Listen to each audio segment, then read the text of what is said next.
descoberto em 1500 pelos portugueses, oficialmente. 1500 o Brasil foi descoberto. 1517, 31 de outubro, Martinho Lutero ele dá o pontapé inicial para a Reforma Protestante. 1517, 31 de outubro. Então, ali na Alemanha, Martinho Lutero dá o pontapé inicial para a Reforma Protestante. 2 anos depois, 1519, agora não na Alemanha, na Suíça, um homem chamado Ulrich Zwinglio, ele anuncia para a sua igreja que agora ele vai pregar a Bíblia capítulo por capítulo. A partir de Mateus capítulo 1 até o final. Esse homem, ele iniciou ali uma reforma paralela com Martinho Lutero na Suíça. Então, nós já temos aqui Alemanha, Suíça.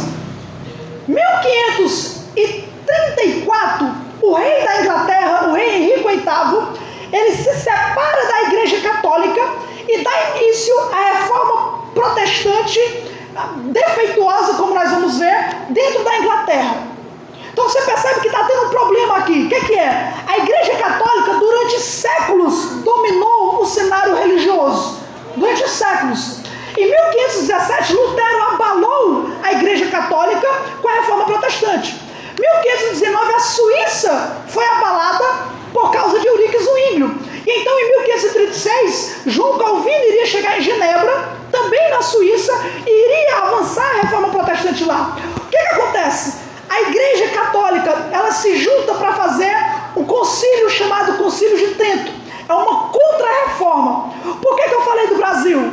Porque em 1549, os jesuítas, né, os missionários católicos, eles começam a ter um trabalho mais intensivo aqui no Brasil para poder catequizar os índios. A ideia é, vamos fortalecer o catolicismo nesse país que acabou de ser descoberto. Já tinha católico aqui, já tinha. Assim que os portugueses chegaram em 1500, eles realizaram a primeira missa. Já tinha. Mas em 1549 houve uma intensidade maior. Eles queriam balançar. Peraí, os protestantes não podem avançar. Então eles intensificaram a reforma católica, né? A contra-reforma. 1549. 1557, João Calvino envia para o Brasil missionários. Então João Calvino ele envia protestantes para o Brasil para fazer missões no Brasil. A maioria dos que eles enviou, na verdade todos que João Calvino enviou, eu acho que talvez tenha escapado um, foram mortos. Ou pelos índios canibais, foram expulsos da sociedade católica, caíram nas tribos indígenas que eram canibais e mataram. E teve um deles que foi condenado pelo catolicismo, tá? E na hora que ele era para ele ser martirizado, para ele ser morto, o rapaz, como é que se dá o nome do rapaz que mata? Alguém sabe aí? Alguém lembra? O Carrasco, o Algoz. Na hora que o Algoz ia matar ele, desistiu. Aí o padre José de Anchieta, conhece José de Anchieta, famoso? Pegou ele pelo pescoço com as próprias mãos e matou ele com as próprias mãos. José de Anchieta. Então, havia uma intensificação aqui. 1557, isso aconteceu.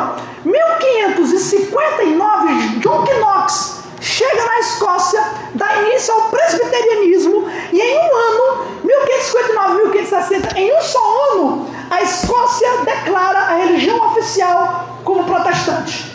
Em um só ano. A Escócia, que era católica, se transforma em protestante. O que eu estou querendo dizer aqui? O palco que estava acontecendo naquela época era reforma ou contra-reforma. Era o avanço da Igreja Católica ou o avanço do protestantismo.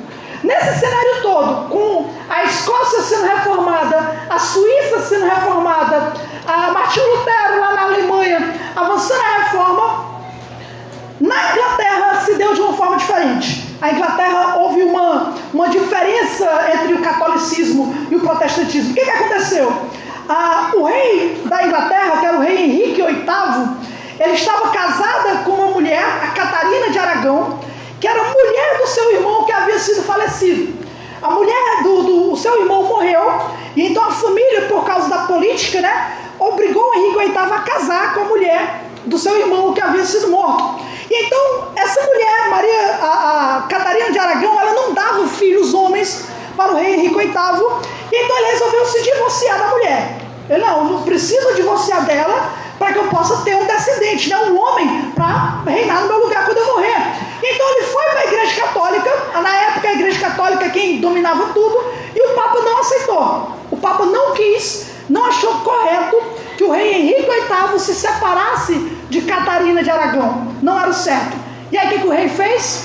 Então, foi o seguinte: 1534, ele assina o ato de supremacia, onde ele separava a Igreja Católica da Inglaterra. E o Papa não era mais o cabeça da igreja. Agora o cabeça da igreja era quem? Era o rei. Era o rei Henrique VIII. Ele era o cabeça da igreja.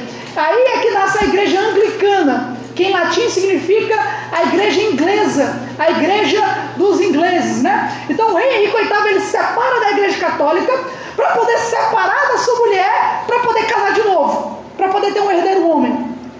Nessa confusão de casamento, o que acontece?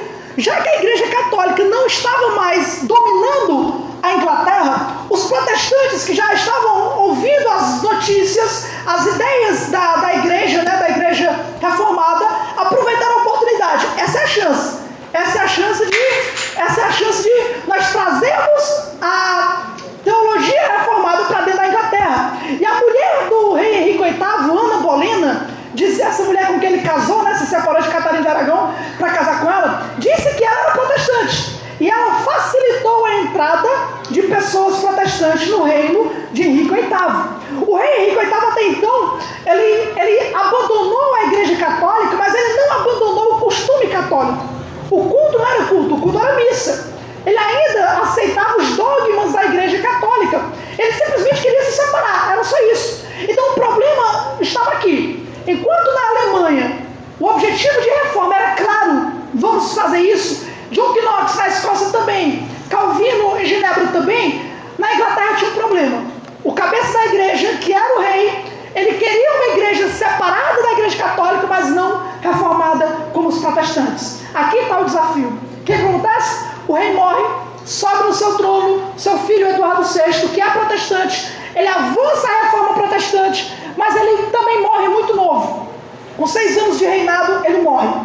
Quando ele falece, sobe ao trono da igreja inglesa Maria Tudor, que ficou conhecida como a Maria Sanguinária. Sabe quem é essa mulher que subiu ao trono? Era filha de Catarina de Aragão, a mulher católica, a primeira mulher de Henrique VIII. Quando essa Maria sobe ao trono, ela desmancha toda a reforma protestante que estava acontecendo.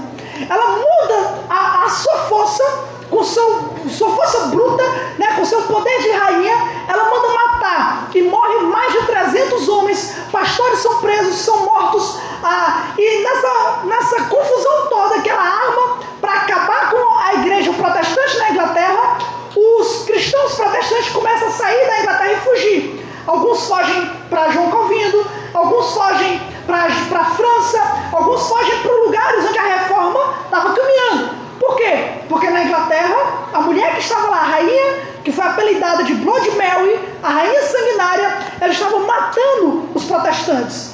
Graças a Deus, o seu reinado não durou muito, né? 5 anos só de reinado, ela morre em 1558. E aí sobe ao trono agora a irmã dela, que é a famosa e conhecida rainha Elizabeth I. Nessa Elizabeth que está aí não, viu, irmãos? A Elizabeth que está aí nasceu em 1700, não foi em 1500 não. Essa rainha Elizabeth que sobe, ela era protestante, só que ela era muito inteligente. Ela pega um país que, por um lado, os católicos estão fervendo, porque a Maria Sanguinária morreu, e do outro lado, os protestantes estão fervendo, porque eles querem reformar a igreja agora de uma vez por todas. Por quê? Porque o catolicismo matou literalmente centenas de pessoas. Eles querem uma igreja reformada. Sabe o que ela faz? Para agradar tanto gregos como troianos, ela fala, então vou fazer o seguinte: a doutrina é reformada, prega a justificação pela fé, a doutrina é reformada, mas a liturgia é católica. Então, o seu Zé da padaria, que não consegue ler a Bíblia, ele vai para o culto, né, para a missa, ele vai ouvir alguma pregação sobre a justificação pela fé, mas quando ele chega lá, quem é que vai estar lá?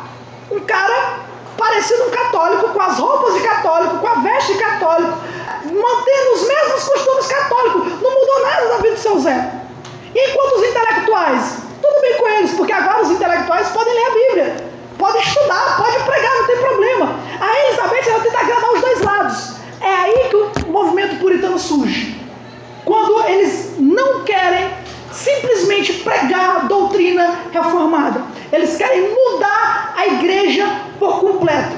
Eles querem pureza na igreja por completo. Ou seja, adianta pregar a justificação pela fé? É importante, adianta, amém por isso. Mas não basta só isso. Tem que tirar de dentro da igreja todos os resquícios do catolicismo. Tem que acabar com aquilo que ficou do catolicismo. E, gente, eram coisas que para nós poderia ser absurda. Quer um exemplo?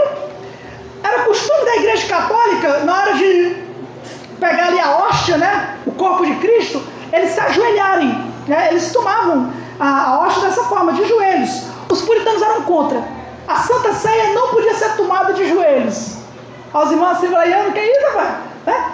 Não pode tomar a Santa Ceia de joelhos, os puritanos não concordavam. Por quê? Porque quando o seu Zé da padaria se dobrava para receber a hóstia, ele se dobrava porque aprendeu que ali não é só um pão, é o corpo material de Cristo, transubstanciado, que merece adoração. Então ele se dobra de joelho em adoração ao pão, porque o pão é o corpo de Cristo. Os puritanos têm que tirar isso aí, não pode.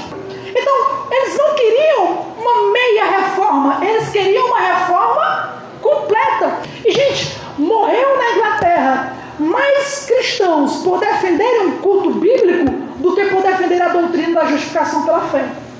A justificação pela fé é o pivô da reforma protestante. Na Inglaterra, o culto era o pivô da reforma protestante. O culto tem que ser bíblico.